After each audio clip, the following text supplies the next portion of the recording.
பக்கத்தில் ஒருத்தர் கொட்டாவி விட்டால் சில வினாடியில் உங்களுக்கும் கொட்டாவி வந்துடுது. இது ஏன் இப்படி நடக்குது தெரியுமா? இதுக்கு பின்னாடி ஒரு அருமையான சயின்ஸ் இருக்குது.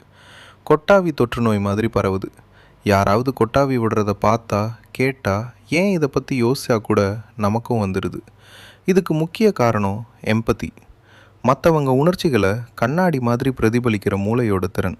அதனால தான் உங்கள் நெருங்கினவங்க கொட்டாவி விட்டால் தொத்திக்கிற சான்ஸ் இன்னும் ஜாஸ்தி. இன்னொரு தியரி இன்னும் சுவாரஸ்யம். கொட்டாவி நம்ம மூளையை குளிர்விக்க உதவுதான். பெரிசாக மூச்சு இழுக்கும்போது மூளைக்கு குளிர்ந்த காற்று போய் அது கூலாகுதான்.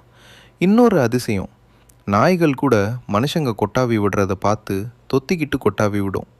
எவ்வளோ எம்பத்தி அதிகமோ அவ்வளோ ஜாஸ்தி தொற்று. சரி, உண்மையாக சொல்லுங்கள், இந்த வீடியோ பார்க்கும்போது உங்களுக்கும் கொட்டாவி வந்துச்சா? கமெண்ட்டில் எஸ் ஆர் நோன்னு சொல்லுங்கள். இது மாதிரி இன்னும் நிறைய தெரிஞ்சுக்க சப்ஸ்கிரைப் பண்ணுங்கள்.